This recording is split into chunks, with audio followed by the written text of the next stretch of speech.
DJ, you go crazy. Do you feel like the GDs have been blackballed in the music industry? Bro, what kind of fucking question is that?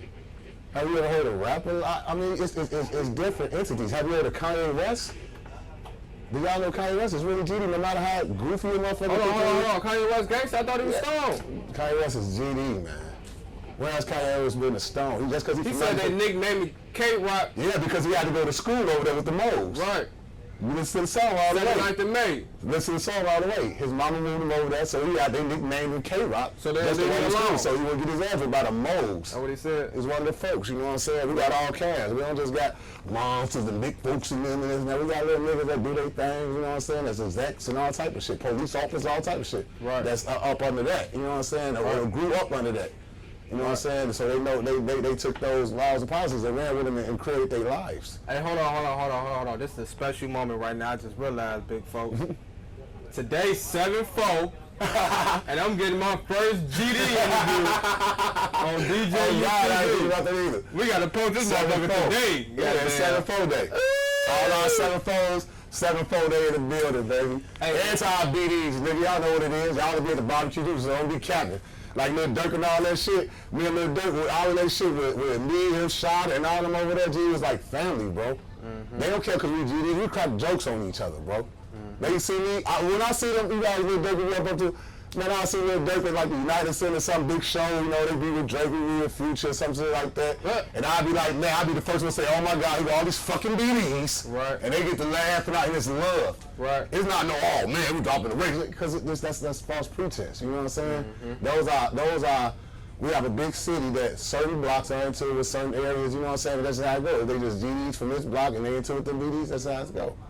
But them same BDs that's into it with them GDs from that block, they be with some GDs. They cousins GDs. They fuck with the GDs. Exactly. And vice versa for the GDs and the BDs. So it's like, it's just you know, I just hate that we got that stain thrown in. It's only because of the drill scene, because of the BDs got on, and then the GDs wanted to get on, and then like, you know what I'm saying, then the shit spilled over to a fake GD-BD war, which became real in Chicago, and you know, but you know, to me, it's like worldwide. I just want the world to know, like, that shit do not exist in Chicago to where it's just overly whelming. They want the BDs is on. Right. Or they want the GDs is on. Right. No, that is not true.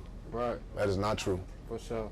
And I'm glad you cleared that up for the fans, man, because they swear it's either, you know, when I see you, it's an all-out war. You know, they think it's really like... No, niggas live around the corner from each other. They would have been dead if it was like that.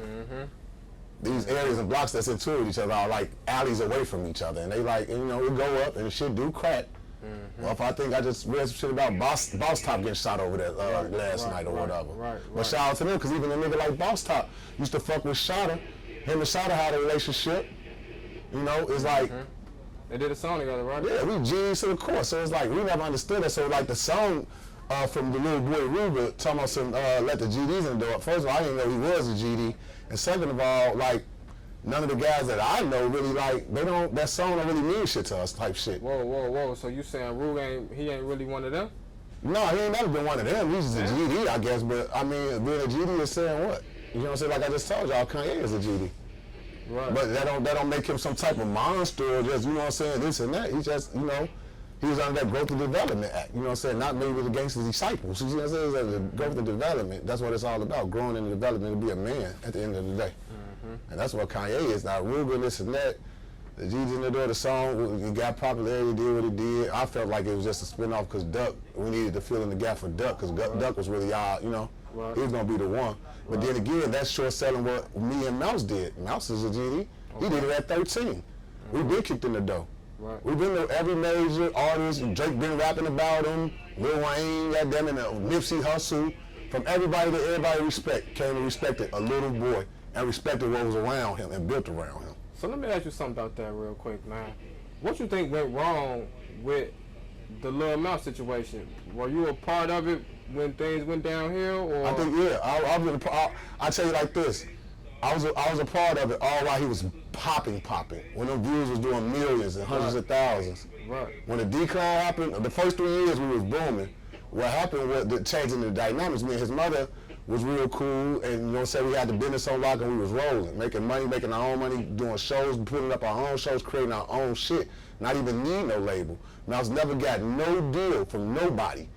No, he haven't got one check wrote to him ever. Every money he made came from big folks and dope from the go creating it and making sure he got money, making sure his mama got some, like, making sure they ate while we was building them. Because I already knew that it's going to take maybe upwards to 5 to 10 years for a motherfucker to become a Little Durk, like Little Durk did.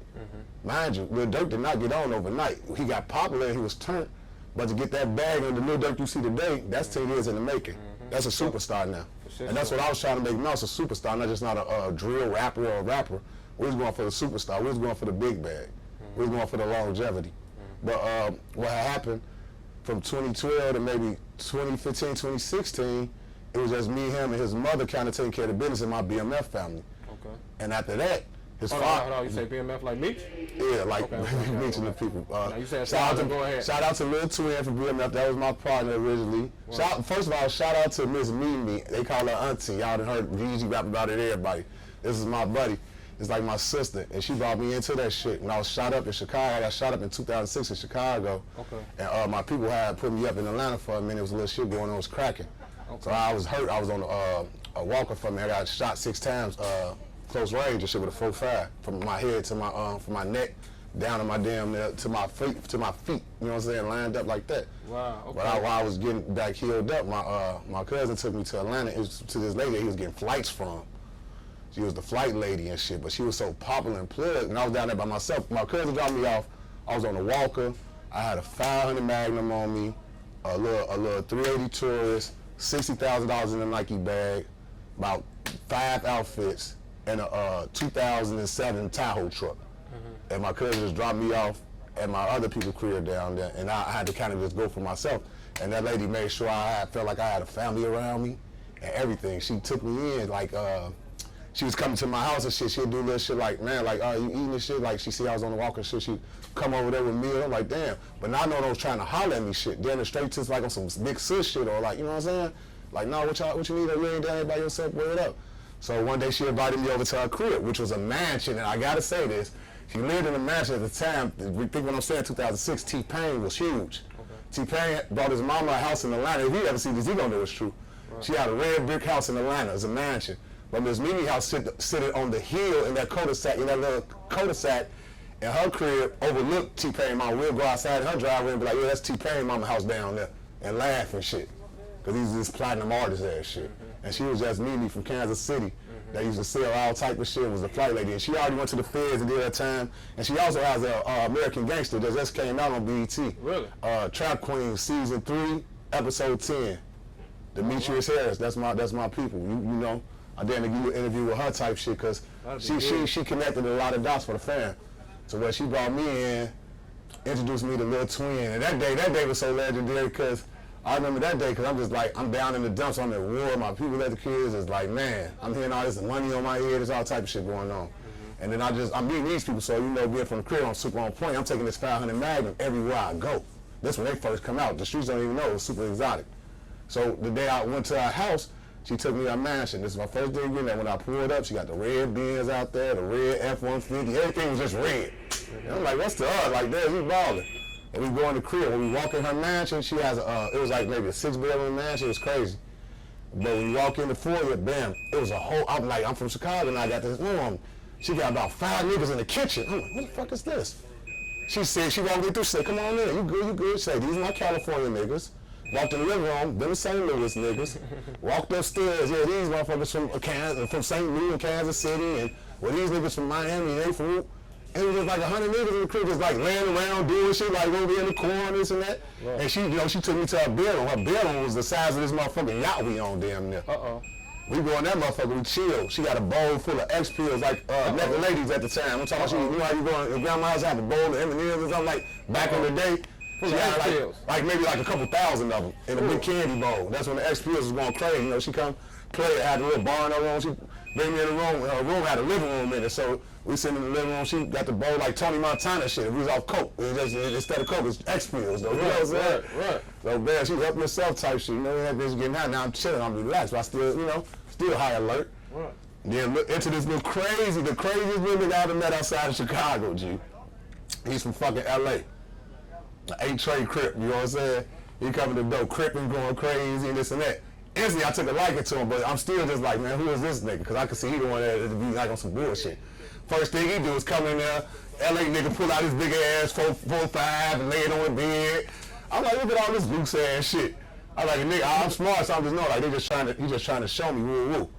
Whole time that when he do that, me going up there and slide out of N16 and sit it right there. And I'm like, what the fuck is going on? But when I see it's like family, they're showing like, you know, I'm from Chicago, so they're trying to show me how they coming type shit. So I sit there for a few minutes. Now we got high as hell, we chilling. Then I was like, man, I just felt comfortable. I showed, I just up that bitch, right up, and they was like, oh shit, what the fuck? Man, they never seen the 500 Magnum before. And then the fact that I had it on me the whole time I was there was crazy, but I was fat as hell then. Right. And they didn't know, they like, God damn, yours got like a motherfucker, look like a chopper or something on the side of you. DJ, you go crazy.